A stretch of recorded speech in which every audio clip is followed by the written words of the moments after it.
BL की दुनिया से लेकर आ गई हूँ एक नया सीरीज आप सबके लिए। इस सीरीज के लीड में है बोट और ओट।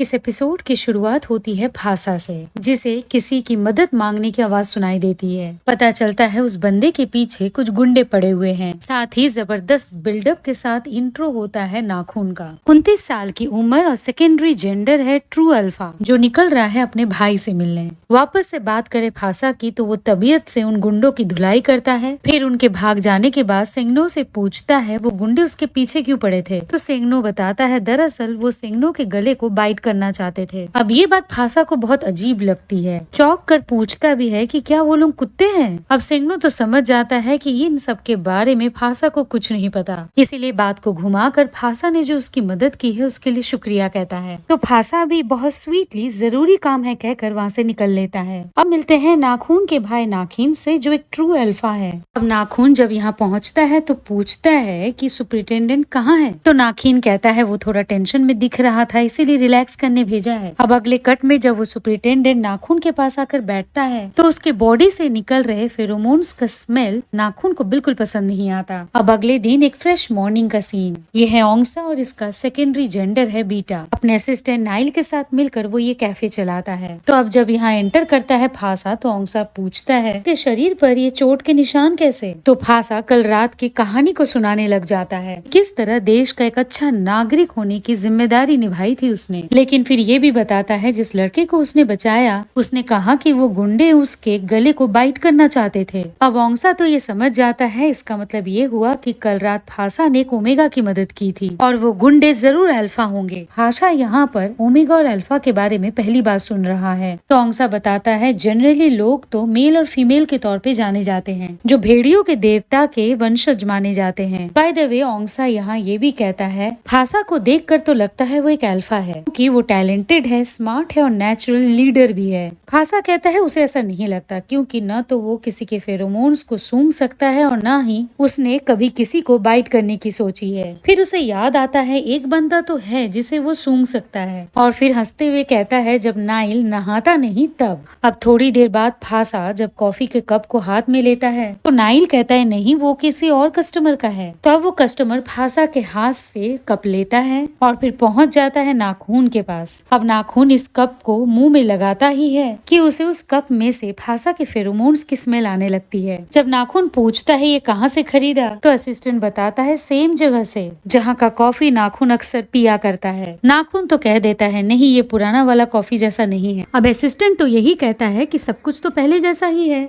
मगर नाखून का दिल है कि मानता ही नहीं, वो गहरी सोच में डूब जाता है। वापस लौटते वक्त भी पूरे सफर नाखून बस उस कप और उस कप के फेरोमोन्स पर फोकस रखता है। फिर अपने असिस्टेंट सिला से कहता है उस कैफे के सीसीटीवी फुटेजेस चेक करके बताओ वो कौन था। अब अगले कट में भी नाखून से कोई काम ढंग से नहीं हो पा रहा, बहुत बेचैन भी दिखता है। अब जब सिला उस कैफे के सीसीटीवी फुटेजेस लाकर दिखाता है तो नाखून और ज्यादा परेशान हो जाता है, क्योंकि जिस एंगल से ये फुटेजेस लिए गए हैं उसमें उस बंदे का चेहरा साफ दिख ही नहीं रहा। लेकिन इश्यू तो यही है ना कि ये फेरोमोन्स बुरी तरह नाखून को डिस्ट्रैक्ट कर रहे हैं, और वो ये फील भी कर पा रहा है कि ये फेरोमोन्स जिसके भी हैं उसे न पहचानते हुए भी नाखून उसकी तरफ अट्रैक्ट हो रहा है। अब अगले सीन में घर लौटते वक्त नाखून के कार को रोककर कुछ लोग उस पर हमला करते हैं। अब जब तक बाहर बॉडीगार्ड्स इन हमलावरों से निपट रहे होते हैं, नाखून और उसका भाई ये डिस्कस करता है कि नाखून अपनी जिंदगी में किसी और को कब आने देगा। जब नाखून कहता है कि वो किसी में भी इंटरेस्टेड नहीं है तो उसका भाई बोलता है किसी न किसी से तो शादी करनी ही पड़ेगी। इतने में जब बाहर का कार्यक्रम खत्म हो जाता है तो दोनों कार से बाहर आते हैं। नाखिन तो बहुत गुस्से में पकड़े गए गुंडे से पूछता है बताओ कौन हो तुम, किसने भेजा। लेकिन जब फिर वो कुछ नहीं बताता तो नाखिन ऑर्डर देता है अगर ये कुछ नहीं बता रहा तो इसको फिर कुछ बोलने लायक भी मत छोड़ो, और इतना कहने के बाद उस बंदे को गोली मार दी जाती है। इसके बाद नाखिन नाखून से कहता है फिलहाल उस पर बहुत हमले हो रहे हैं, उसे बहुत सावधान रहना होगा। नाखून तो कह देता है टेंशन लेने की कोई जरूरत नहीं, वो सिचुएशन को हैंडल कर लेगा। इस पर नाखिन मजाक करता है कि हाँ वैसे भी वो तो यही चाहता है कि नाखून के मरने से पहले उसकी शादी हो जाए। अगले दिन सुबह नाखून और नाखिन ब्रेकफास्ट के लिए ज्वाइन करते हैं और तभी हमें पता चलता है नाखून का एक छोटा भाई भी है, नाफीत। वैसे यहाँ का माहौल बहुत ज्यादा खुशमिजाज नहीं दिखता, मानो कि नाखून और नाफीत में जमता नहीं हो। दूसरी तरफ वापस से कैफे में एंटर करता है फासा और इस बार यहाँ उसकी मुलाकात हो जाती है सांगनियो से। दरअसल फासा ने जो उसकी मदद की थी उसी का शुक्रिया अदा करने के लिए सांगनियो फासा के लिए स्नैक्स लेकर आया है, क्योंकि माना फासा इसे बहुत छोटी बात समझ रहा हो, लेकिन उसके लिए ये बहुत बड़ी बात थी। तब यहाँ पर फासा सांगनियो से पूछता है क्या वो ओमेगा है। सांगनियो हाँ कहता है, साथ में ये भी बताता है कि अल्फा का ओमेगा के गले पर काटना मतलब दोनों के बीच एक बॉन्ड क्रिएट हो जाना होता है। उनके फेरोमोन्स आपस में जुड़ जाते हैं और जिंदगी भर के लिए वो ओमेगा उस अल्फा के साथ बन जाता है। जब फासा पूछता है क्या उसे अंडू करने का कोई तरीका नहीं है, सांगनियो बताता है कि ये बॉन्ड तभी टूटता है जब उनमें से एक मर जाए। अब मैटर इतना सीरियस है जानने के बाद फासा सांगनियो के गिफ्ट को एक्सेप्ट कर लेता है। इसके बाद ओंगसा बताना शुरू करता है बहुत सालों पहले एक कबीला हुआ करता था जो पहाड़ों में रहा करता था और उनके भगवान हुआ करते थे भेड़िए। मगर फिर एक चांदनी रात में उस भेड़िए को धरती के ही एक महिला से प्यार हो जाता है और फिर वो महिला एक बच्चे को जन्म देती है और फिर धीरे धीरे आने वाली पीढ़ियों में इंसानों के बीच 3 तरह के फीचर्स नजर आने लगते हैं। अल्फा जो दूसरों पर राज करता है और कमांडिंग नेचर का होता है। शारीरिक तौर पर वो बहुत शक्तिशाली भी होते हैं, उनमें इस तरह के फेरोमोन्स प्रोड्यूस होते हैं दूसरों को सीड्यूस करे या फिर काबू में कर सकते हैं। फिर है बीटा जो ऑर्डिनरी इंसान होते हैं जो तर्क, भावनाओं और बुद्धि में संतुलित होते हैं। और इस ऑर्डर में आखिरी में आता है ओमेगा, उनमें बच्चों को जन्म देने की कैपेबिलिटी होती है। अब इसे आशीर्वाद समझो या श्राप ये अलग बात है। अक्सर उनकी बॉडी ऐसे फेरोमोन्स को प्रोड्यूस करती है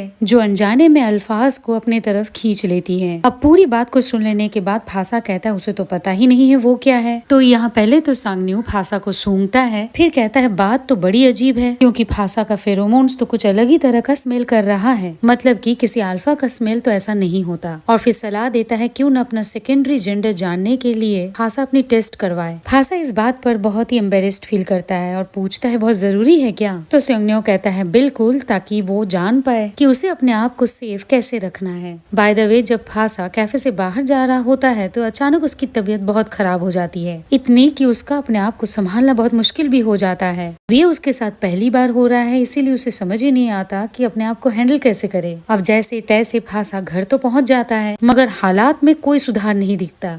वहीं दूसरी तरफ फासा के फेरोमोन्स को फॉलो करते हुए नाखून कैफे तक पहुंच जाता है, जानने की कोशिश करता है कि ये स्मेल उसे कहां से आ रही है। लेकिन फिर अचानक यहाँ नाखून की मुलाकात हो जाती है उसके एक रिश्तेदार से और बातों ही बातों में नाखून का माइंड भी डाइवर्ट हो जाता है। वापस से बात करे फासा की तो उसमें जो चेंजेस आ रहे हैं वो जो फील कर रहा है समझ तो रहा है कि ये नॉर्मल नहीं है। और फिर अगले ही कट में वो हॉस्पिटल में नजर आता है। यहाँ उसके ब्लड सैंपल्स कलेक्ट किए जाते हैं और पूछने पर नर्स बताती है कि रिजल्ट अगले 3-4 घंटे में मिल जाएंगे। अब शाम का सीन, नाखून पहुंचा हुआ है पुलिस स्टेशन। दरअसल नाफीत की किसी से झड़प हो गई थी और उसी सिलसिले में पूरे केस को निपटाते हुए नाखून नाफीत को छुड़ाने आया है। यहाँ जब नाखून नाफीत से पूछता है कि वो थोड़ा तमीज से क्यों नहीं रहता, पता है ना उसकी इस बिहेवियर की वजह से फैमिली और कंपनी दोनों का नाम खराब हो रहा है, तो नाफीत बहुत ही लापरवाही से कहता है उसे लेक्चर नहीं सुनना और वैसे भी सबको पता है कि वो नाखून की तरह परफेक्ट तो है नहीं, तो महज तारीफ पाने के लिए वो नाखून का पालतू कुत्ता बनकर नहीं रह सकता। अब यहाँ पर नाखिन नाखून को उसके गुस्से को कंट्रोल करने के लिए इशारा करता है और फिर दोनों ही चुपचाप वहाँ से निकल जाते हैं। कट टू गुस्सा कहो या बेचैनी, मगर फिर फासा के फेरोमोन्स को सूंघ कर ही नाखून को आराम मिलता है। लेकिन फिर सवाल वही है, ये बंदा कौन है और उसे कैसे मिलेगा। तो अब एक तरफ जहाँ फासा इस टेंशन में है कि पता नहीं उसका टेस्ट रिजल्ट क्या होगा, कि एक छोटे से कट में दिखाया जाता है कि वो तो ओमेगा निकला। वहीं दूसरी तरफ नाखून भी अपनी कार में घर लौट रहा होता है। कट टू फासा सोचता है अगर वो अल्फा निकला तो क्या उसके दांत निकल आएंगे। अब एक तरफ जहाँ नाखून तेजी से अपने घर की तरफ बढ़ रहा है, वहीं फासा को भी फील होता है कुछ लोग उसका पीछा कर रहे हैं। अब फासा तेजी से वहाँ से भागता तो है, लेकिन कुछ ही मिनट्स में वो गुंडे उसे चारों तरफ से घेर लेते हैं। पहले तो फासा को लगता है शायद ये उसके बैग या उसकी चीजों के पीछे हैं, मगर फिर भी जब ये गुंडे उस पर हमला करते हैं तो वो भी बड़े दलेरी के साथ इनका सामना करता है। लेकिन फिर कब तक,